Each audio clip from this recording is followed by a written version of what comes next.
Hello everyone, this is Fardaan and here is my audio video assignment in which we are going to discuss about the Titanic.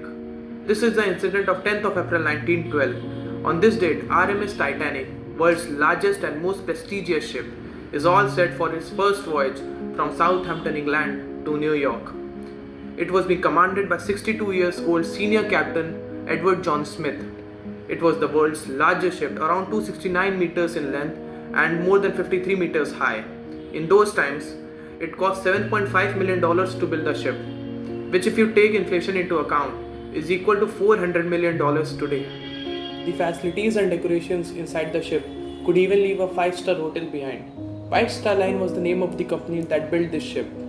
The kind of safety features that were used in the Titanic, the ship was believed to be unsinkable. But 2 days later, after setting out on its first voyage, on 12th April 1912, Titanic began to get its first ice warnings.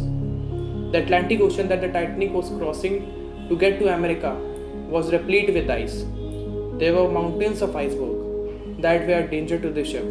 These warnings are not an unusual thing. The ship that sailed the ocean often communicate through radio and signal the nearby ship about ice present in their vicinity and seek caution in their path. After getting these warnings, Titanic changed its path twice to avoid danger, but did not reduce its speed. 2 days later, on 14th April 1912, there were 7 more ice warnings, but the captain and his crew ignored these. They did not slow Titanic's speed. Slowly the day ends. The notable thing about the night of 14th April was that the moon was not visible. Without the moon, there was no moonlight, and the visibility was very low. There was a crow's nest on the ship. Crow's nest is nothing but a small platform at a height that could be used as a looking point.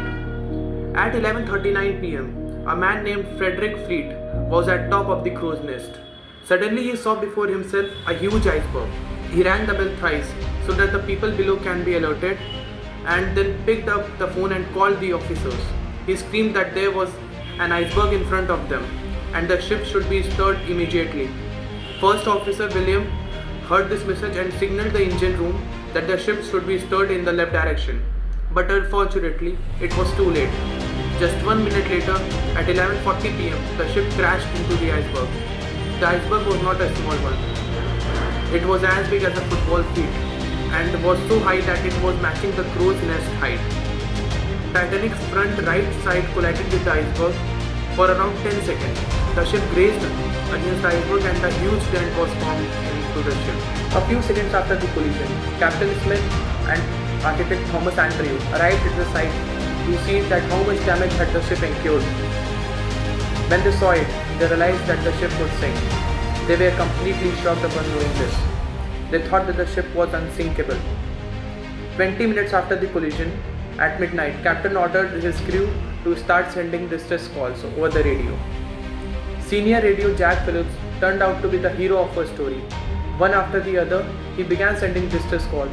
There was no response. He sent another and another in the hope that there must be some ship out there who would pick up the distress call. 20 minutes later, at 12:20 am, there was a ship called RMS Carpathia that was present near the Titanic. Captain of Carpathia detected the signal and directed the ship to move towards the Titanic to save them. The problem was that despite its closeness, this ship was 107 kilometers away. Even if it moved towards Titanic at its top speed, it would take 3.5 hours to reach there. The rest of the crew members lit up flares and rockets in the sky in the hope that a nearby ship would notice them. But unfortunately, apart from the ship Carpathia, there was no response from any other ship. Meanwhile, Captain Smith ordered for evacuation of passengers using the lifeboats on the ship. Passengers on the ship was not that scared at that time. Most of the passengers believed that the ship was unsinkable. After all, company had put out ads that claimed that again and again. So yes, they might have hit an iceberg, but the ship wouldn't sink. For this reason, the first lifeboat that went down had a capacity of 65 people, but only 28 went. With the passage of time, compartments started getting filled with water one after the other. The ship began to tilt. Gradually, the passengers realized that the ship would indeed sink. With this realization dawned, there was chaos and people started running in panic. By 1 in the night, people began to fight with one another for the seat in the lifeboat. The problem was there was a scarcity of lifeboats in the ship. There was only 20 lifeboats which could accommodate only 1200 people, but in real there was 2200 people on board the ship. At 2 am, the last lifeboat was lowered from the Titanic. As per eyewitnesses, the ship broke into two halves at around 2:20 am and slowly began to sink. It did not even take 3 hours for the unsinkable ship to sink. Of 1500 people aboard the ship, either drowned with the ship or the ones who knew how to swim were killed due to hypothermia. It is said that the captain of the ship, Edward Smith, stayed at the wheel until the end and drowned along the ship. Some even believe that he committed suicide by killing himself. The ship RMS Carpathia that had set out to save the Titanic reached this location around 3:30 to 4 am to save the people on the ship. But it was an hour late. But the ship successfully saved around 700 people on the lifeboat. Even after 110 years, the fascination regarding Titanic remains in the minds of people. The unsinkable ship that is currently under the ocean. We can only learn from history, as those who cannot learn from history are doomed to repeat it. With this beautiful quote, I would like to conclude this video. Thank you.